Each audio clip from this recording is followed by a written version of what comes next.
Hello and welcome to the first episode of Take One.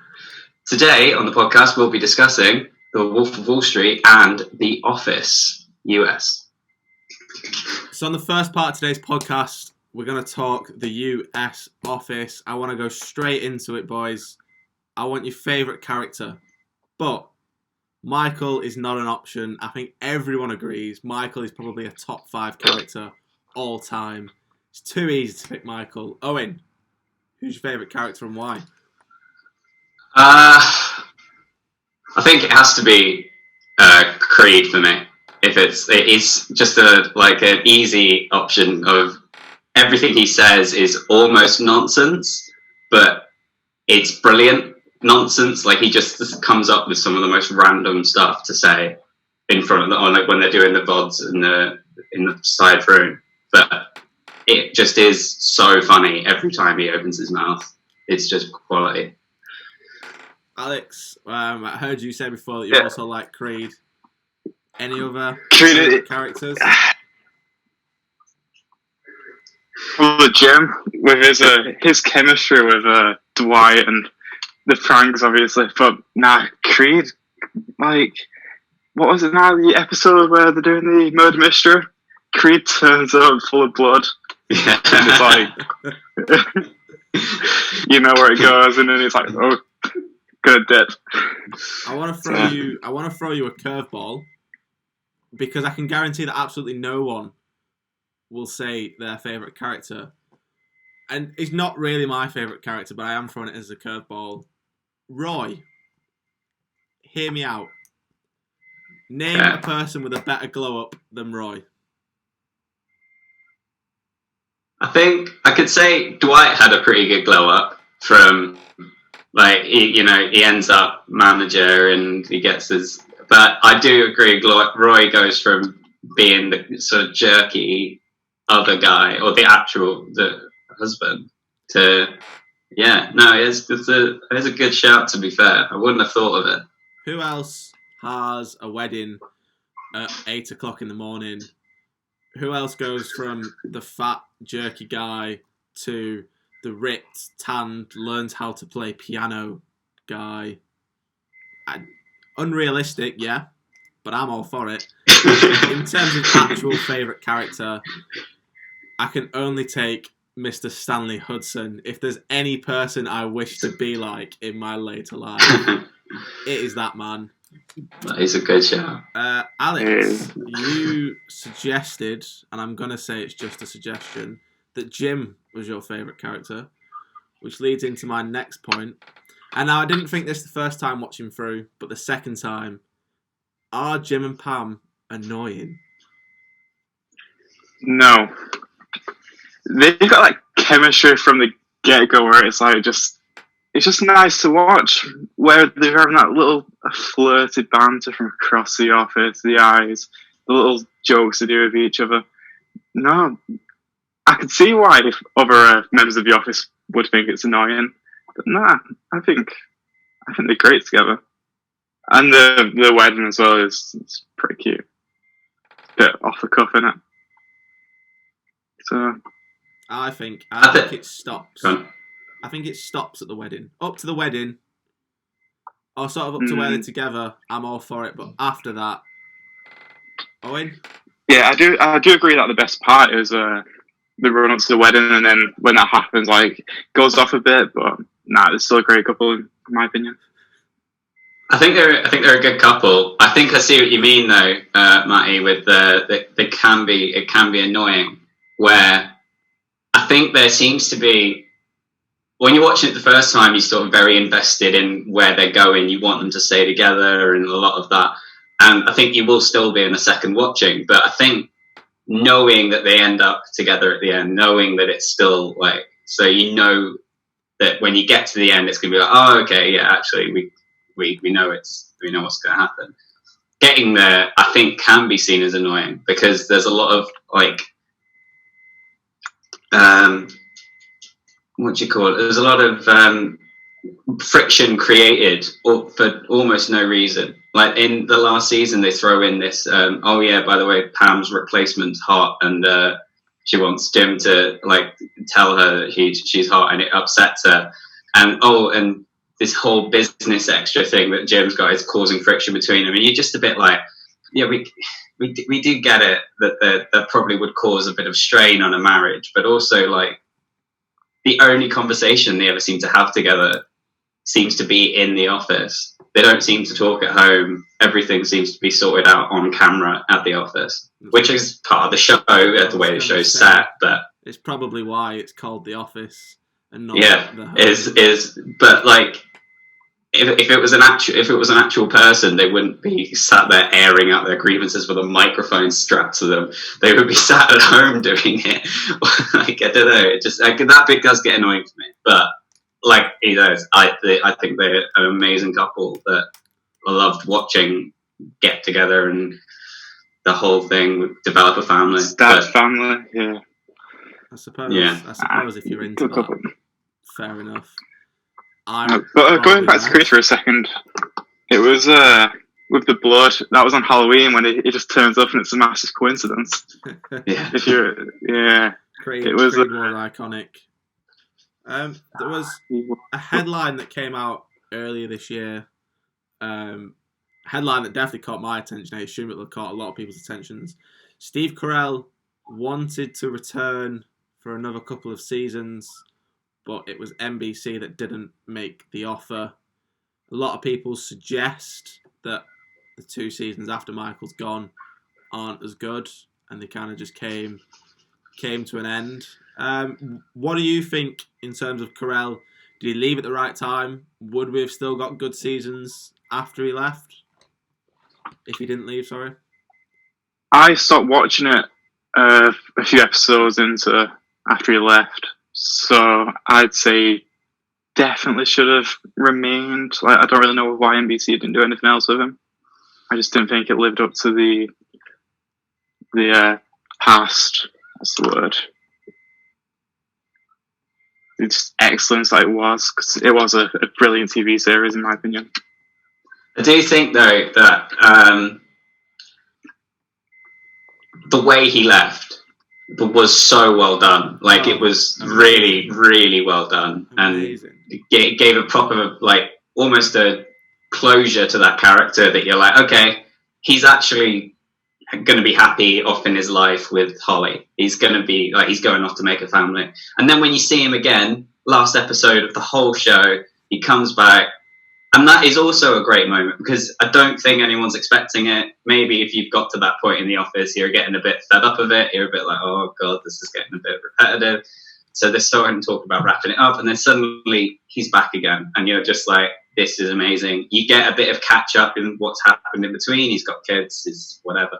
I think those moments are important to The Office and that make it part of what make it so great. And I think the seasons in between, I think you needed that bit of time between them in order to make that Michael return so much more poignant, so much more like, oh God, yeah, he's back, and this is a real dagger in the heart moment, like, gets you.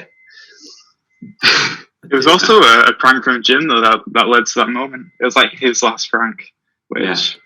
Again, one of the reasons why Jim is quite an iconic character. You can keep pushing that all you want. When Michael returned in the last episode, there was, from Steve himself, he said that at first he didn't want to, and he chose to eventually. Do you think... I think we all agree with Michael being one of the best characters of all time. Do you think if he stays for those extra 2 seasons that we don't see him as one of them best characters of all time? Do you think the fact that he left and we wanted more makes him as good as he was? I think him leaving when he did, I think that's does. I think it would have helped because I think you can see the writing deteriorates and it goes downhill. Maybe it's the worst characters. Maybe I don't know. I like Andy as a character, but God, he can get a bit annoying, can't he? And like Gabe joins, and God damn it, every time he walks on screen, it's just hate Gabe. He's the most the most pointless character from any TV show I've ever watched from start to finish. He doesn't need to be there. I just don't get it. But he's like, I think if they went with that route with Michael, I think it could have tarnished him as a character. I think it's all conjecture at this point. We don't know what could have happened, what they could have done.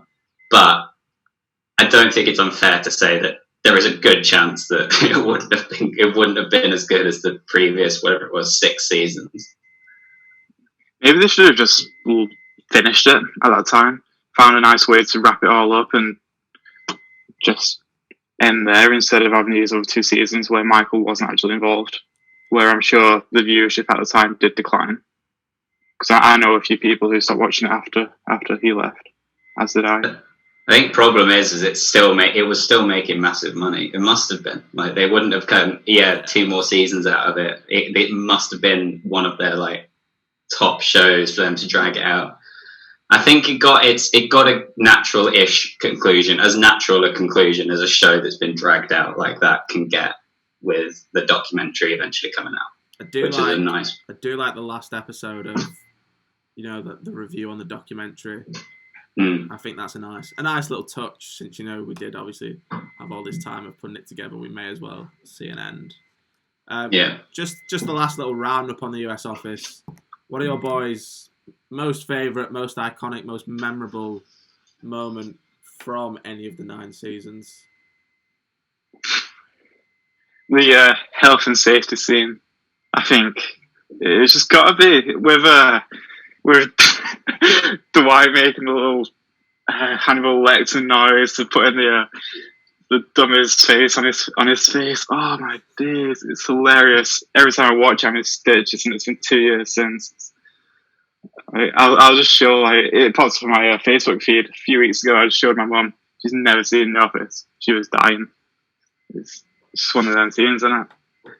And that's just what makes The Office great, though, because it was the opening scene, the cold open. Like,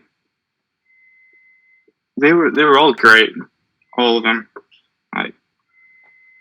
That's I think my favourite is Daryl leaving, where they all get up and do the dance together and that. And I think that either that or the parkour cold open that they do. Yes. Like the bits of seemingly like random comedy that just comes out of it, like that parkour scene was just amazing. It just ends with Andy just jumping into a box and disappearing, and then credits. Like it's just so brutally funny. There's so many great cold openings in The Office. However, I do think that's matched out by there's quite a few weak ones where there's stretching. But I suppose when you go for as many episodes, you've got to expect they're not all gonna hit the mark. In terms of my most memorable moment, there's a few that stand out in my head. I love the Michael leaving scene when they all do the sing and the dance for him, just because apparently it was improvised. It wasn't part of the script, and you can kind of see that in his reaction. Stanley's did a stutter. I find myself saying that a lot, but the one I do find myself probably saying on a daily basis has to be Ryan started the fire. Just doesn't matter what I'm doing. Just a quick little Ryan started the fire for no reason. That's what stands out in my head. So the second part of today's podcast, we're discussing The Wolf of Wall Street, iconic film from 2014. Convinced after watching it, rewatching it, DiCaprio should have taken the Oscar.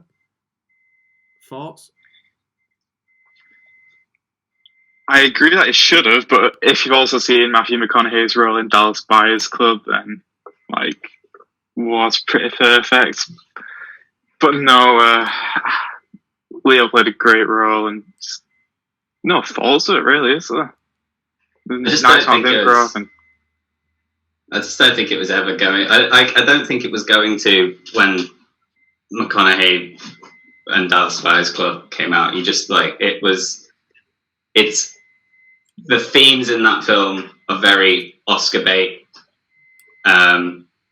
There's like, and you look at like Wolf of Wall Street and the themes in that in comparison to like, okay, so it's a, a guy overcoming AIDS and, or not overcoming, but like trying to live his life with AIDS versus a guy who got very rich and screwed over a whole load of people.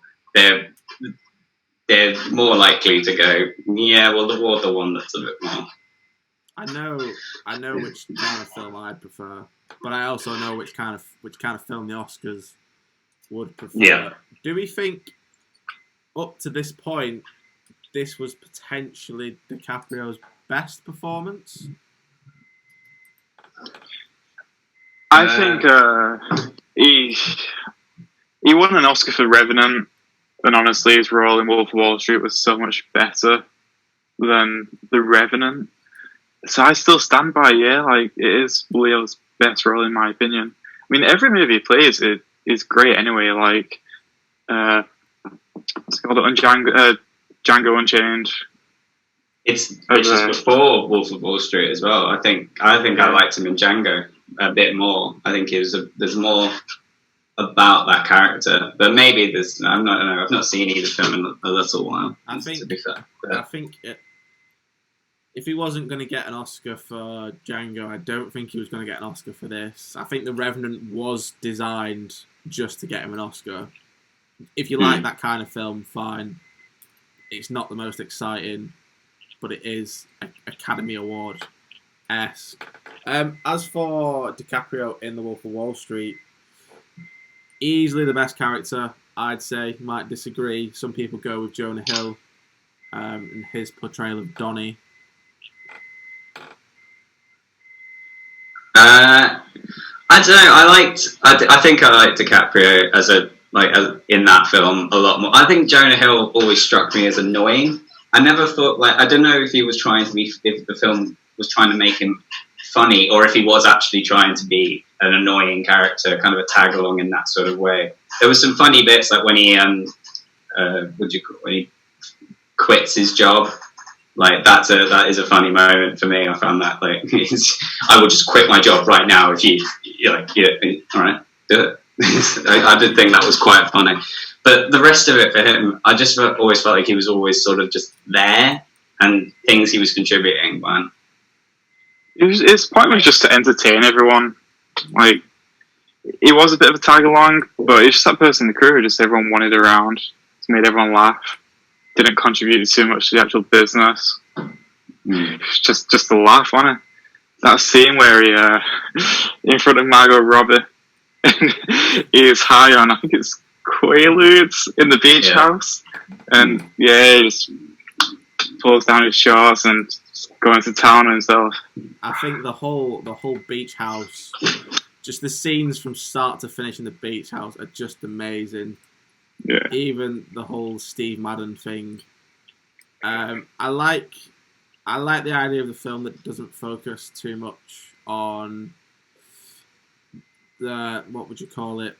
You know, like the maths behind it, like the economics behind it, like, you know, the important stuff behind it. They kind of took the fun elements out, made it easy to watch, rather than this is what is actually going on. And I think they also made good light of that as well, to say, look, people don't actually care how you do it, just do it. And I think that's part of the reason why they got away with it way back when. But I think Jonah Hill, if I could be any character in that film, it's definitely Jonah Hill, as the person who does the least gains the most from it. Yeah. Just lazy. It was great as well though, because he just wanted to work for Martin Scorsese, so he took the minimum SAG wage, or something. It's like 60 grand. Like, Leo took how much? Like a few mil. and Jonah took 60 grand. But he wanted to take 60 grand. He just wanted to work for Martin. Like, can't say I blame him at all, because I mean, he's taken off. I mean, he was already fairly big-ish back then. I think But he was big as comedy. He was big as like, look at me, I'm a chubby guy in a comedy film. Not I can be a potentially serious actor in a film. Like, like Oscar that's what nominated Scorsese. for his role. Yeah, that's what Scorsese gave him. I think. is there a better supporting actor than Jonah Hill? In the movie or in general? In general, I mean, Well- I'm thinking Moneyball. I'm thinking Wolf of Wall Street. I'm thinking War Dogs. Kind of not really supporting, but you know there is two main actors. Yeah. I think that even that year he wasn't considered by the Oscars. It was Jared Leto, wasn't it? Yeah, well, again, Again. Dallas Buyers Club just kind of whipped up that year. That's fair enough. But I see your point. I'm trying to think, really. He's in quite a few good films as well. I don't know. It definitely made it big with Superbad, though. Superbad was just... it's just a fun film to watch. God, I have not seen that film in so long. Like, it has been... I must have been about, like, 12, 13 or something. Like, really young. Just haven't seen it since. It's kind of movie that, like, if I see it on, if I don't know what to watch on Netflix or whatever, stick it on. So we look at It's brilliant. The Wolf of Wall Street. We mentioned already the themes are a bit un-Oscar-like. It was the 42nd highest grossing film of 2014. And I don't think, especially in like this age range that we're in, I don't think you'll meet any person who doesn't like the film. Do you think it could have and perhaps should have done better? Yeah, I don't see how it got so big, yet it is like the 42nd highest grossing film. Like, it's a bit strange, because even at the time when it came out, it's pretty big. Everyone knew about it. Everyone wanted Leo to win the Oscar for it. It's surprising, even though there is the age range. Do we know how many other movies that came above it were in 18?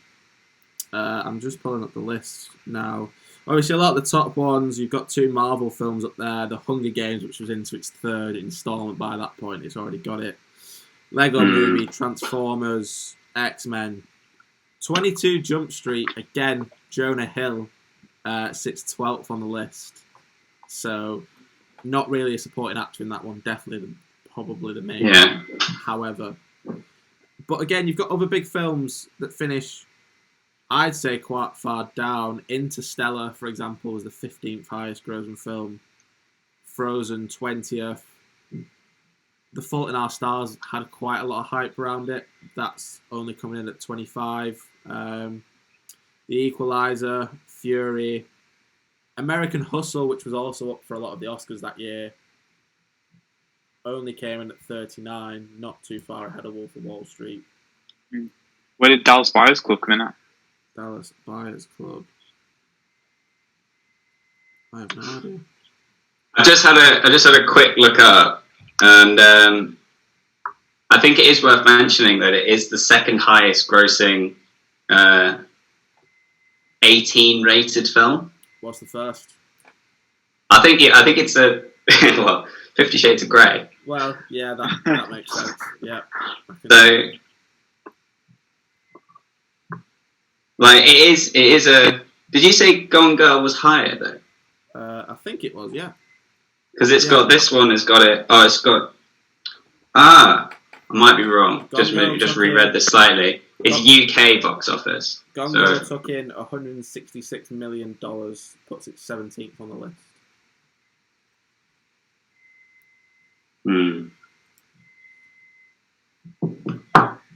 It's mental though that Matthew McConaughey brought out Dallas Buyers Club Interstellar and played, well, it was a fourth builder member in Wolf of Wall Street. Like, what a year for him though. Is there a cooler actor than Matthew McConaughey.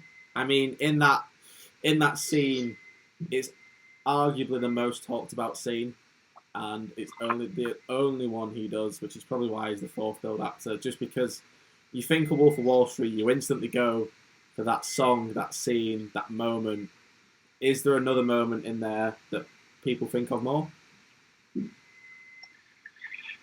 For me, I think of the scene with Leo when he took so many lemons or Kahlus, whatever they were, goes to the golf club to go on the phone, drives back, and it's hit him. And he's there trying to open the door with his leg, which is improv as well, by the way, which is just brilliant. He could only do that take once because he strained his back doing it. But for me, that's the one I can just see his face now where his face like slums. That's my team.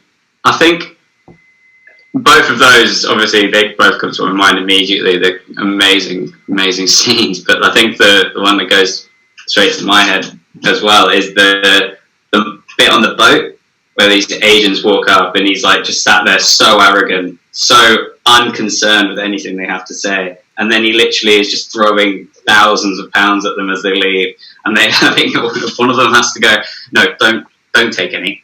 Don't, because the other guy's about to start picking it up. I'm a big fan of that scene. It's quite funny. But McConaughey, I think it just is easily one of the best scenes in that film. A lot of the critics around the film. So the film did score quite highly, earned favourable reviews, but a lot of the critics said that it was romanticising a bad person doing bad things. In your mind, does that mean the film's a success? Because that's exactly what it's setting out to do. It does romanticise it in a way, but I think it is fair to say that it doesn't end well for him. Like, really. He loses everything and he sort of is back to square one and he's then selling, he's like how to get rich quick schemes that are basically just a pyramid scheme or whatever. Like, yeah, I think also there's a lot of bad stuff that happens to him in that film. I don't think it's fair to say it glamorizes it fully, but it does certainly go, hey, look at the amount of stuff you can do with money. Look at the cool stuff you can have with all of this money. And I think that is very glamorized in that film. I don't know. Maybe it's fair to say, but I think it does a good point of yin and yanging it, of going, well, look at all the good stuff you can have with the money, but if you're a bit of a knob about it, this is what can happen to you. Yeah, I mean, I think you definitely hit the nail on the head, to be honest. It doesn't really portray him as, not even as a great family man, because what did he do? He tried to kidnap his daughter or whatever and crashed into the wall. It's like, it's not really great for him, is it? It was probably high on something as well at the time. I think wasn't a great husband to his wife. I think when was the man. Sorry, go on. I was just going to say, I think when they come back with the criticism that it romanticizes someone doing a bad thing, I think that really shows it's a good film, because they've nothing to pick on in the actual film to say this was sloppy, this was bad, this is not good enough. I think that's the ultimate sign of this is a good film. But they've had to pick something a bit meaningless. Yeah, very meaningless. Yeah, because you can't fault any of the writing, any of the acting. Everything was pretty much perfect as far as it goes. I don't think it means it was robbed though. Like, if you look at like the Oscars, it didn't win very many. Did it win any? It was nominated for 5 and won none. Yeah, I don't think that means it was robbed though, because I think the films in that year are so strong. 12 Years a Slave, and that is a ridiculously strong year for Oscars in terms of heavyweight Oscar bait, like big name movies coming out, competing for, obviously the only limited slots. I don't think it was robbed. I don't think it probably deserved over those films, but I think in other years would have been a lot more successful and probably been a lot better for So, just looking at the Academy Awards that year, nominated for Best Actor for DiCaprio, which was taken by Matthew McConaughey in Dallas Buyers Club. Nominated for Best Supporting Actor for Jonah Hill, which was taken by Jared Leto in Dallas Buyers Club. Best Director was given to Gravity. What's his name? Something Quavon. Is that right? That one, yeah. Also nominated for Best Picture and Best Adapted Screenplay. So maybe a different year, a different result, possibly. Maybe does this film now become, because it's not that high grossing, it is mainstream, but it's not that high grossing. Does this now become our modern day cult classic, similar to the way Pulp Fiction was? Yeah, I mean, that's exactly what I was thinking. Like, would it be a cult classic? Because, like you said, it didn't really win anything, didn't gross as much as others. But everyone loves it. Like, we said that earlier, like, everyone who's seen it, no one said anything bad about it. And if you pulled up a list of all the movies that came out in that year, showed it to anyone, pretty sure most people would say Wolf of Wall Street's their best, their favourite movie for that year. Like, it was just an instant classic, really. It won. I don't know if you could. Oh, sorry, go on. I was just going to say it won 22 of 82 awards that it was nominated for across everything. Within. I don't think you can. I don't think it is a cult film though. I think it was mainstream enough that it wouldn't be cult. Like Pulp Fiction, I think when it came out, from my understanding, I wasn't really too aware of it at the time. I was a bit young, but like from my understanding, from my understanding, it was, you know, it wasn't really shown in the big cinemas. The actors involved weren't the big names that they are today. I mean, Travolta probably was Bruce Willis. Maybe I'm wrong about that then. I was going to say, but like, it's a pretty stacked cast. They might not. There is a bit of a stacked cast there and there, but it's big enough. I think you look at Wolf of Wall Street. You've got DiCaprio, you've got Jonah Hill, you've got Margot Robbie, and I know McConaughey comes in for his cameo. But beyond that, it's not really a stacked cast. No. I suppose, I don't know. I just don't think it's cult. I think it's like, because it was quite popular at the time. It just was popular amongst its audience, which was, you had to be adult to watch it, and then you go from there. I think it would be one of those films that kids will have watched because their parents had the DVD and they were at a sleepover or something, and they were like, yeah, we'll watch a film. What have we got? Oh, there's Wolf of Wall Street. It's an 18. We can watch that. And they'll have watched it like that and probably enjoyed it because it is an enjoyable film. Probably would have seen things they probably shouldn't have seen. But would you say it is enjoyable though, for like an 11 or 12-year-old? Apart from like the swear words, there's not too much going on. Like, it's very dialogue focused. Maybe a bit older than like 11, 12. Maybe like 15, 16. 16, yeah. But I suppose, what's the big difference between, if you're 16, should you be able to watch an 18 film? Obviously by law, not really, but what are you going to learn in those 2 years? There's such a the barrier between like a 15 and an 18. Once you hit 18, like there's such like anything beyond that is an 18. It's not like once you hit the low barrier of an 18 requirement film, there will be 18 films that I wouldn't probably even want to watch. Like, I'm 23 and I probably wouldn't want to watch some of them because they'd probably be a bit horrific. But then there's like Wolf of Wall Street, a few swear words, they do some drugs in it, and there's a bit of nudity. Like that's that. It was enough to go 18 film sorted. Just a final question for you both. Which, in your opinion, is the better film about or including an economic crisis? The Wolf of Wall Street or The Big Short? I never got around to seeing The Big Short. We should have seen it in there. We recommended to watch it from a class in uni a few years ago. didn't fancy it. I know it's got a stacked cast: Steve Carell, Ryan Gosling, Brad Pitt's in it. I cannot recommend it enough. It's a very good film. Really good. I keep thinking of watching it, but it's one of them. I think I'd probably say The Big Short, actually. I think The Big Short, Steve Carell, amazing. Even Margot Robbie turns up at one point. That's what I mean. She gets the pleasure of being in both. This is Margot Robbie before, she's Margot Robbie. Yeah. Yeah, I'm sold then.